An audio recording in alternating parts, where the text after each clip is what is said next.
Hey, what's going on, guys? Boy, do we have a lot to cover in the TenCon Big 7 this weekend. We have got Haile caught on camera affirming puberty blockers. Well, that's nice.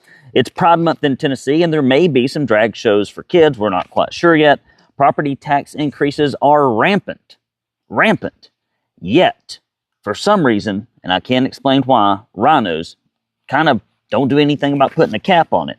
11 felons were arrested after Middle Tennessee voter fraud investigation. Old Senator Haile is begging Bill Lee for help, even though he's got a huge war chest. Middle Tennessee Democrat asked the Attorney General, should we keep Trump on the ballot or not? You can blame Governor Lee, lawsuit says, as the law wrongly punished Tennessee middle schoolers, and Maryville College refuses gay pride event on campus. This is Brandon Lewis of the Tennessee Conservative News. We are the volunteer state's largest conservative news alternative, and I got a lot to cover today. First, I want to give you an update on the website. Many of you know that we are taking down our current website, and we are putting up a new one. And so you may have received a letter or an email, or may in the future, to help us pay for that puppy, because there's no other news source that's going to tell you the truth about state government in Tennessee. I look around for them all the time, and if they're out there, they're hiding really well. We're the only show in town, so please do go to TennesseeConservativeNews.com, hit that support button, and it makes a big difference as we go into putting all the information on the inner tube for conservatives like you that keep up, especially heading into the election, so you know who to vote for and who to avoid. Now, I had a great fundraiser last night. Thank you for many of you that came out for Michelle RINO, who's running against Patsy Hazelwood, who has one of the worst voting records in all of Tennessee.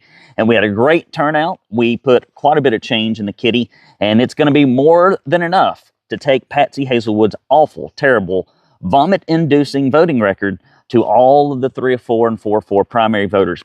So I went door to door for Michelle here recently, and every time I went through about 4 or 5 of Patsy Hazelwood's votes, door to door, people are like, I ain't voting for the lady. Oh, I know her, but I didn't know that. I ain't voting for the lady. And that's what we've got to do in all of these races against these RINO incumbents, is simply put their terrible records in front of the primary voters in creative and interesting ways. And there's a press release that I'm going to get to from Chris Spencer, but in a moment, before we do that, oh my gosh, I'm losing things. Dear Brandon, this came in the mail. Thank you for your hard work in keeping us informed on what's really going on in the great state of Tennessee. Thank you, Steve. I got this wonderful card here, and it says, thanks for the Tennessee Conservative and all your hard work. Janine, rather.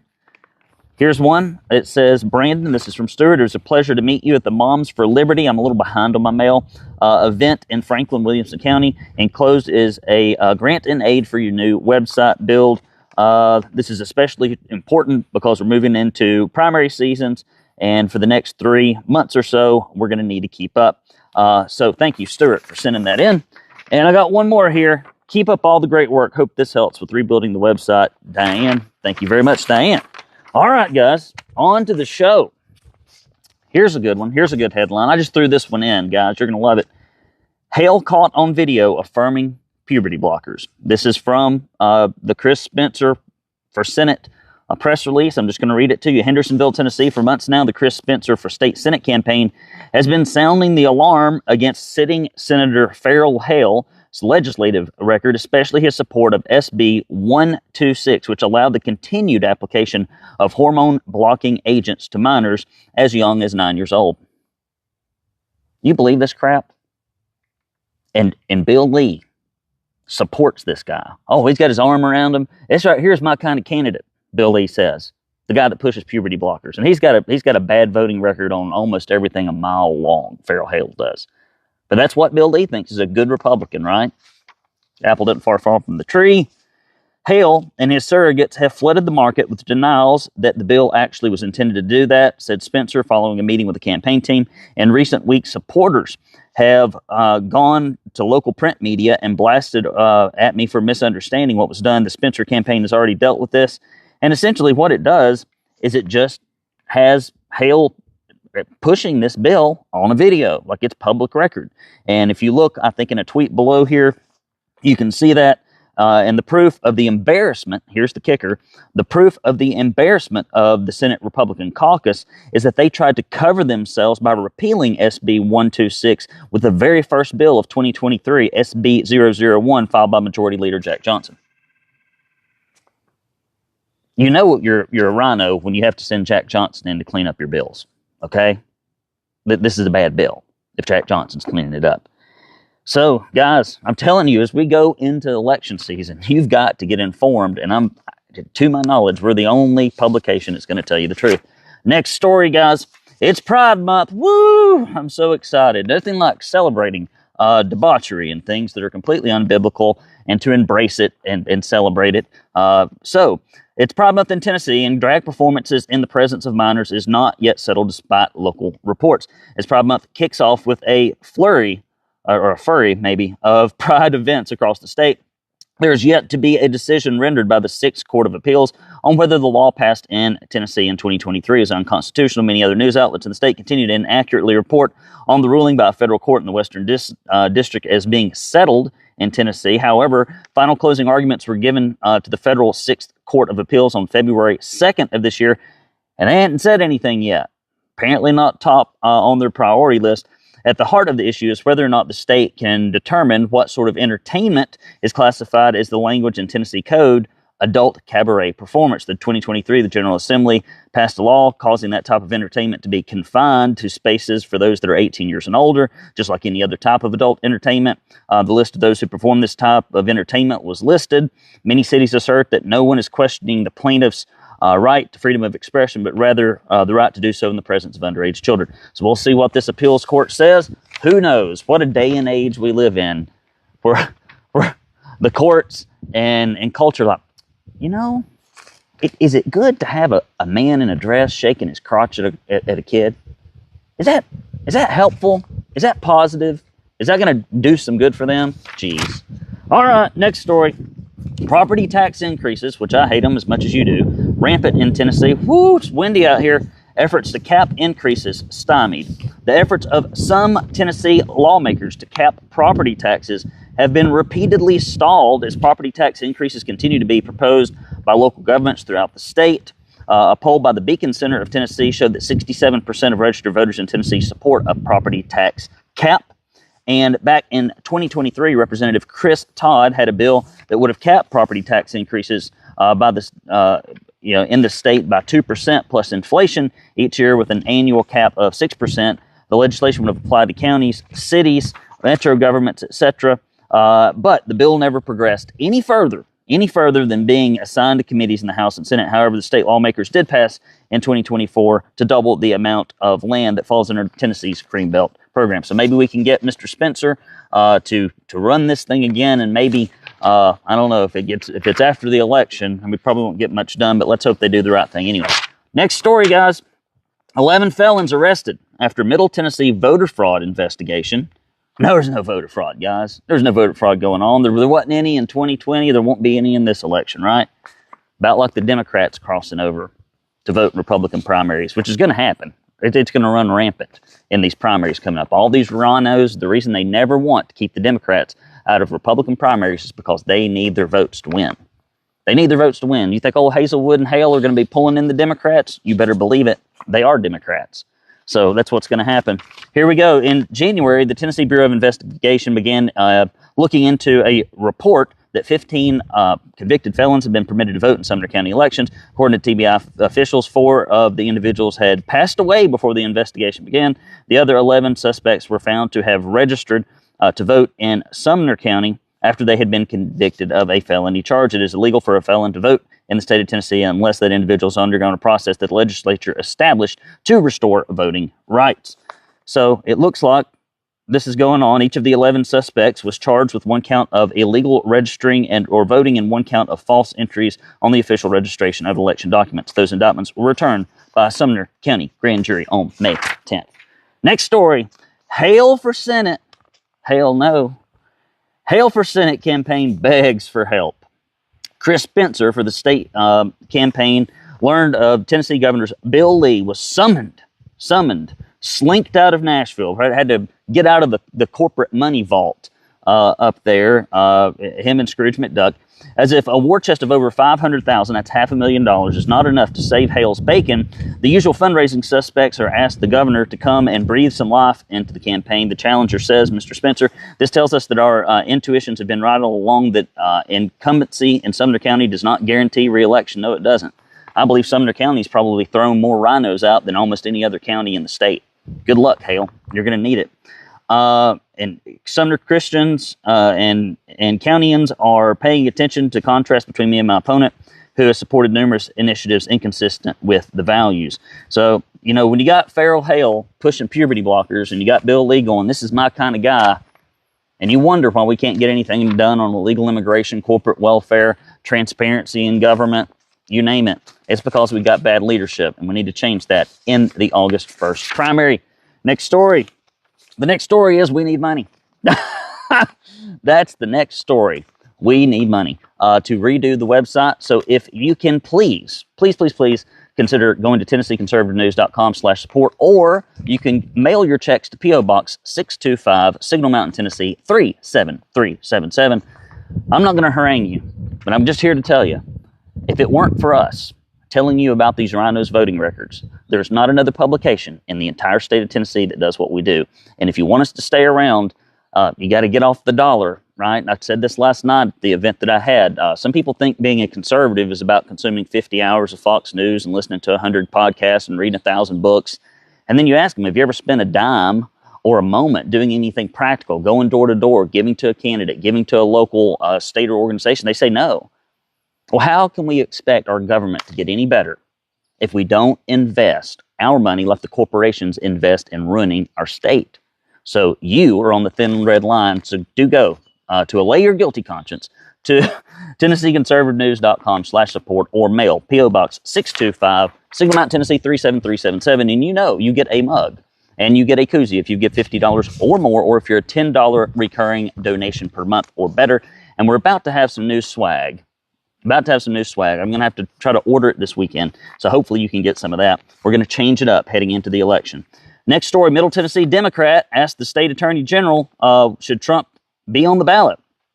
Old Democrat Representative Vincent Dixie from Nashville has sent a letter, probably sternly worded, to the Tennessee attorney general asking former President Trump asking if Trump can still be on the ballot after the recent convictions in a New York court. Tennessee Code states in part, quote, a person who has been convicted in this state of an infamous crime shall be disqualified from qualifying, seeking an election, or holding public office in the state. Dixie asked the AG whether the alleged crimes that led to the convictions were considered infamous due to the severity and the nature of these crimes. Dixie expressed her own belief that they certainly met that criteria.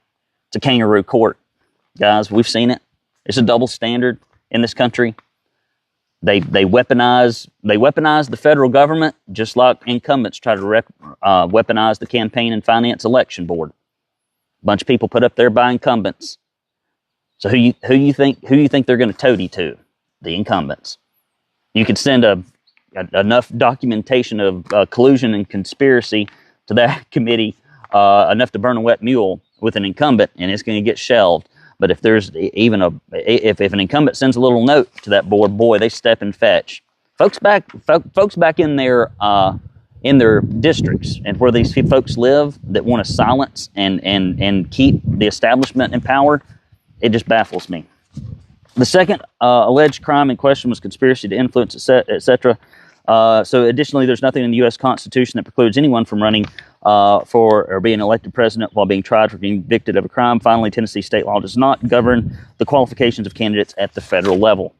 So it was probably Dixie just reaching out for a little publicity, and maybe she got some. Guys, next story.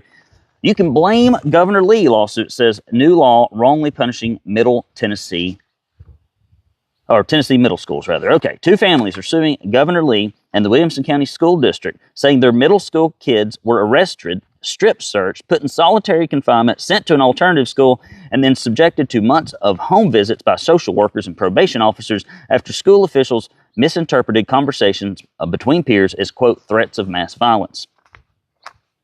The lawsuit by a family of a 13-year-old girl and a 14-year-old boy arrested at the school and expelled in separate, unrelated incidents said neither were guilty of making such threats. Instead, the suit claims what happened was the kids was an overreaction by school officials. In one instance, said that they regretfully had to follow the new rules the governor had signed into law. The boy said his only mention of guns was when he told a friend about lunchtime conversation he'd had with another boy who had described the firearms his grandfather owned.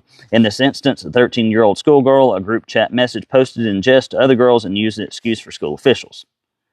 A girl was arrested at the school, listen to this, brought to the Williamson County Juvenile Detention Center, forced to undergo a strip search, take a shower while on camera, was trained on her and placed in a cell where she was questioned by officials if she'd ever had sex, an abortion, suicidal thoughts, or thought of killing herself. It would be 24 hours before her parents were allowed to see her. I hope they sue the hell out of them. Who does that to a kid? Who are the police officers going out there to do this junk? I mean, do you have kids? Do these people, these law enforcement authorities doing this to a little girl? This is awful. It should be criminal. The lawsuit is challenging the way Williamson County education officials enforce the 2023 zero tolerance law, which requires districts to expel students for 1 year if they've been found to make threats of mass violence. The law defines the threats of speech as reasonable persons could conclude would lead to seriously bodily injury or the death of two or more people. I don't know about you guys. Somebody did something like that to my little girl. I don't care if they were a police officer. I believe I'd be in their yard to talk to them about it. Jeez. All right, next story. Merville College refuses the Gay Pride events on campus. Blount County's annual Gay Pride celebration will have to find a new location after Maryville College officials denied their bid for venue rental. Organizers claimed they were denied access to the venue because the group refused to cancel drag show performances as part of the event. However, a statement from the college instead says legal issues as well as public reaction and safety concerns regarding last year's event led to their decision to deny the request. I don't see why any university wants to get caught up in this garbage. It's awful. After the ACLU filed a lawsuit on behalf of event organizers, Maryville College allowed them to use the venue. Protesters flooded the campus, holding up signs to promote the law. The event included a drag. Sorry, we're getting mauled out here by bugs. The event included a drag queen story time from Zooey Zephyr, a transgender Democrat representative from Montana. Maryville College released a statement about this year saying that it would not approve the rental contract because the college's ability to deal with legal ramifications, public, etc. If you don't think that's grooming, to have a man in panties, dressed up like a woman, reading to kids, well, what is? Who takes their kid to something like that? Well, that's a good idea. What are we going to do with our child's life to really enrich them, to really teach? Let's have this man in a dress wearing this gaudy makeup reading a book. That'd be great. These are the times in which we live, guys. So what's going on this weekend? I know this is the only reason any of you tune in to this show is because I do this segment at the end. So as I mentioned last night, we had a great kind of a start to a weekend, a great fundraiser here for Michelle RINO. Her campaign continues to do well, and Patsy continues to founder because her record's awful. And the word's getting out, right? Word's getting out. The truth has legs. And so that was fun. And we had a big group of people, a little bit more than my house could probably hold properly in one room. And it was fun. It was fun. I've got to catch up on work. I was out of town last week, and I worked on a lot of political stuff this week, and I don't make any money working on political stuff, so I have to be careful because I could spend all day doing it every day. But just like you know, I got a job, I got a company, I got kids, but we still have to carve out some time and some money to make a difference. There's no place left to run, right? There's no place left to run. What else is going on? I think Haile is going to come into town, my sister-in-law and Sophia, and we're going to celebrate her birthday here down from Sevierville. And I'm going to try to see if this beautiful weather holds. I want to go to the pool and get a workout in this weekend, and otherwise just tinker around the house. I know it sounds boring, doesn't it? It's a lot of boring stuff. You just piddle around the house. Yeah, it's a fun weekend for me. Hang out with my beautiful wife and kids, listen to some tunes, maybe drink a cold beer. It's going to be a good time. What are you doing this weekend? Leave it in the comments below, and do me one final favor. Please hit the share button. Hit the share button on this stuff when I post it. It helps us so much. You know as well as I do. You ask most people before a primary election, what do they know about who their elected officials are and how they vote? They don't know anything. And so one thing that you can do, if you know that there is a terrible candidate, an incumbent especially, send the information from our website, send the information from these podcasts to people that you know that vote, and then share it on your social media. It makes a big difference. And I haven't asked for this in a while. If you are a podcast listener, if you would stop right now, hit the pause button, and give us a 5-star review, it helps people find us. And people find us in the weirdest of ways. I get all the time, like, I'm moving from New Mexico to Tennessee, and I found your website, or I saw you on social media, and I started following what's going on in Tennessee months or years before I even moved there. And those are the type of people we want here, right? We don't want to California our Tennessee. We want to keep our Tennessee free. Guys, I love you. I mean it. Thank you for all the kind words, the support with this website project. It ain't easy, and I can't do it by myself. So thank you for standing with me in the gap. I am Brandon Lewis with the Tennessee Conservative News. Until next time, signing off. Have a good weekend, guys. Take care.